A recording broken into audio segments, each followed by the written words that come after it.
Bizarre helicopter accidents, prop guns gone wrong, unsolved boating disasters, and surreal car crashes. All these things have ended the lives of beloved actors. Here are their strange stories. Anne Heche was perhaps best known for starring opposite Harrison Ford in the 1998 drama 6 Days, 7 Nights, and for her long-term relationship with Ellen DeGeneres. Throughout her career, Heche had been open about her belief that she had serious undiagnosed mental health issues stemming from a difficult childhood, and also about her past heavy drug use. Despite these issues, she amassed an enviable body of work as an actor. Unfortunately, her life came to an end in bizarre fashion on the morning of August 5, 2022. Heche was driving her Mini Cooper in a Los Angeles suburb when she inexplicably lost control of the vehicle and crashed into a private residence. The ensuing blaze was so intense that it took 20 minutes for firefighters to beat the flames back enough to move the car. Miraculously, Heche initially survived, hanging on for nearly a week before succumbing to her injuries on August 11th. Investigators suspected at first that the crash was due to drugs or alcohol, but this was not the case. In December, the LA coroner's office announced that there was no evidence pointing to Heche being impaired in any way at the time of the accident. Brandon Lee, had he lived, may have eclipsed even his famous father Bruce Lee in star power. Like his dad, Brandon Lee was an explosively talented martial artist, possessed with a ton of charisma and a formidable screen presence. His early features, such as 1991's Showdown in Little Tokyo and 1992's Rapid Fire, were proof positive of these qualities. But it was his breakthrough lead role in the 1994 supernatural thriller The Crow, an adaptation of the 1989 indie comic of the same name, that made him a household name. It was also his final role, as his life was cut short due to a freak accident with just 2 weeks of filming left. Lee was killed when he was shot in the abdomen by a prop gun fired by actor Michael Massey, a gun which had been improperly handled and which contained a portion of a dummy round in one of its chambers. Lee was only 28 years old, and although Massey was found to have not been at fault, he never truly recovered after Brandon Lee's death. What happened to Brandon was a tragic accident. It's something that I'm gonna live with. The Crow went on to become a box office success and a cult classic, but one can't help but wonder what might have been if the circumstances that led to its star's death had played out differently.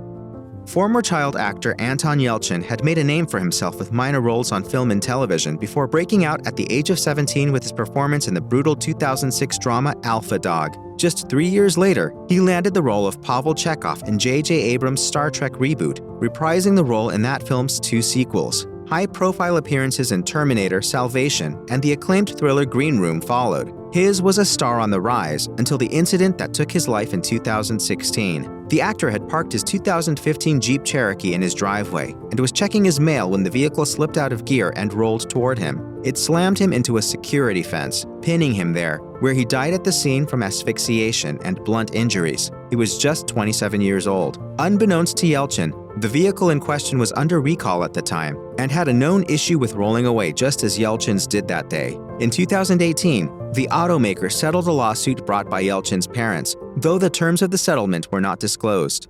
With his steely good looks and intimidating presence, David Carradine carved out a decades-long career in film and television. He was a mainstay in westerns before famously starring in the TV series Kung Fu, and while many of his 80s and 90s credits consisted of TV guest spots in B-movies, he experienced a serious career resurgence in the early 2000s. Carradine played the title role in Quentin Tarantino's feature epic Kill Bill, and appeared in guest roles in hit TV shows like Medium and Alias. In 2009, his life was cut short. He was found dead in the closet of a hotel room in Bangkok, Thailand. While authorities first suspected death by suicide, this turned out not to be accurate. It's since been alleged that Carradine was instead partaking in the dangerous practice known as autoerotic asphyxiation. The finding was bolstered by court documents filed in his divorce from his ex-wife Marina Anderson, in which she alluded to Carradine's history of, quote, deviant sexual behavior. Several projects featuring Carradine were released posthumously, including the thriller The American Connection,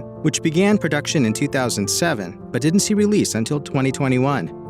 Hollywood legend Vic Morrow was perhaps best known as the star of the 60s TV series Combat. He had settled into a career of supporting roles when he was tapped to lend his considerable skill to Twilight Zone, the movie, a feature film revival of the iconic TV series. In the lead-off segment, Time Out, Morrow portrayed Bill Connors, an unrepentant racist who finds himself supernaturally thrust into the shoes of people he's persecuted in the past. In one scene, he was to play a Vietnamese peasant during the Vietnam War, frantically attempting to rescue 2 children as a U.S. Army helicopter fires on them. The scene was cut after its filming went tragically wrong. Pyrotechnics used in the scene caused damage to the helicopter, causing veteran pilot Dorsey Wingo to lose control of the craft, which crashed directly on top of Morrow and 2 child actors, killing all 3. In a first for Hollywood, the segment's director John Landis, producer George Folsey Jr., Wingo, and 2 others were tried criminally for their actions on set. After a sensational 10-month-long trial, all parties involved were acquitted. Well, it's just a wonderful time, and I wish we could get the jurors close for a minute. I want to kiss at least half of them. And Natalie Wood was an actor who bridged the gap between old and new Hollywood. As a child, she appeared in the 1947 edition of Miracle on 34th Street. As a teenager, she co-starred with James Dean in Rebel Without a Cause, and she portrayed Maria in the classic 1961 musical West Side Story. By the late 60s and 70s, she had successfully transitioned to adult fare like the comedy Bob and Carol and Ted and Alice, and in the early 80s, she was tapped to star in the sci-fi thriller Brainstorm. This would be her final role, due to a fateful yacht trip with her husband Robert Wagner and her co-star Christopher Walken. By all accounts, Wood and Wagner got into a drunken argument aboard the boat during the night of November 28, 1981. Wood somehow ended up overboard, and her body was found the next morning a mile from the yacht. Authorities ruled the death accidental, but the investigation was reopened in 2011. 7 years later, the Los Angeles County Sheriff's Department officially named Wagner as a person of interest in her death. Although he's always denied any wrongdoing, there are those who believe Wagner killed Natalie Wood. They reopened the Natalie Wood thing. Do you have a comment on that? No, I never did. In 2020, Wood's biographer Suzanne Finstad claimed to have unearthed new witnesses who had information that would prove that Wood's death was no accident. But as of mid-2024, the case is still unresolved.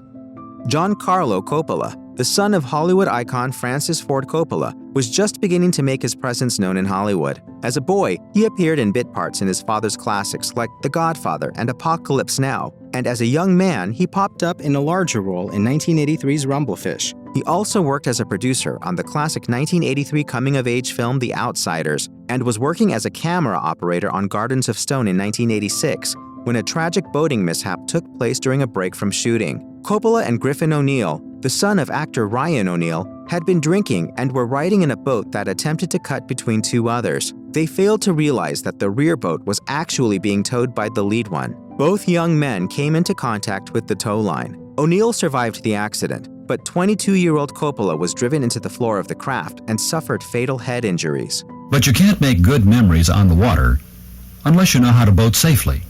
If I'd taken a course, I'd have some better memories. In a 2020 interview with Vulture, Francis Ford Coppola cited Gardens of Stone as the one film he wishes he had never made, saying, "It cost me everything, and that was one of the movies I made at a time when I had to make a movie every year to just keep my house and my household together. I fantasize about having not made Gardens of Stone. I wouldn't have lost my son." Hi, I'm Jane Dornacker, traffic reporter for WNBC.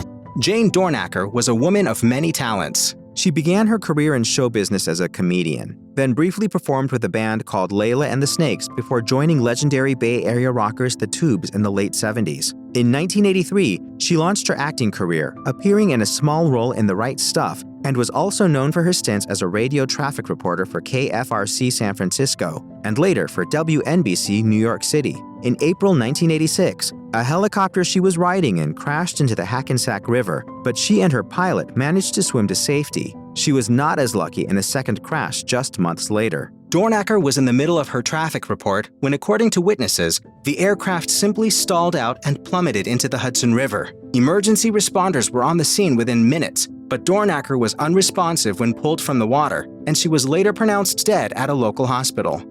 One of the great actors of Hollywood's golden age, William Holden appeared in many classics over several decades, from Billy Wilder's 1950 opus Sunset Boulevard to Sidney Lumet's 1976 masterpiece Network. He was the quintessential old-school actor, and like many of his peers, he was a bit of a drinker. This, unfortunately, was a factor in the accident that led to his death in 1981. Holden was drinking alone in his Hollywood apartment when he apparently slipped on a throw rug, smacking his head on a bedside table. Still conscious, Holden tried to tend to the 2-inch gash on his forehead with a few tissues, to no avail. He passed out, and he soon bled to death. The coroner who attended to Holden would later say that he registered a blood alcohol level of 0.22 and was likely unaware of just how badly he had hurt himself. He further noted that although Holden probably lived for about half an hour after sustaining the injury, it appeared that he had not tried to call for help. Jon-Erik Hexum was practically made for the lead role in a series that could only have been created in the 80s, Cover Up, in which he portrayed a former Green Beret turned model who, accompanied by a fashion photographer played by Jennifer O'Neill, conducted covert intelligence operations around the globe. The series lasted only 1 season, but Hexum only appeared in 7 episodes. He was fatally injured on set after a tragic accident between scenes. The cast was filming in October 1984 when they learned there would be a delay in shooting the next scene. According to witnesses, Hexum asked his castmates, "Can you believe this crap?" before picking up a prop pistol, holding it to his head, and pulling the trigger. The blast fractured his skull and propelled a bone fragment into his brain, and despite the best efforts of doctors to save him, he was declared brain dead 6 days later. Perhaps the only silver lining, Hexum was an organ donor. His heart saved the life of a former Navy SEAL and father of 2, his kidneys saved 2 more lives, and his corneas gave sight to 2 more people. Jack Nance enjoyed a 3-decade career in film and television, but he'll forever be associated with the role of Henry Spencer, the protagonist of David Lynch's surrealist 1977 masterpiece, Eraserhead. The actor landed steady work throughout the 80s and 90s, and continued to work with Lynch in projects such as the iconic TV series Twin Peaks, as well as Lynch's big screen features. In 1997, a trip down the street from his home in Pasadena to a local donut shop cost Nance his life. Witnesses told authorities that Nance got into a verbal altercation with 2 men outside the shop, which turned physical. Nance was punched in the head, but walked away from the scene, returning to his apartment. He was found dead the following morning at his home by a friend who came by to check on him. The cause of death was ruled to be blunt force trauma to the head. No one was charged with the crime. The fact that Jack's death was an unsolved homicide in some kind of quirky way, I think he would have loved that. Speaking with the press, Nance's old friend Lynch did not seem terribly surprised, telling reporters, "Jack always said he wouldn't be too hard to kill."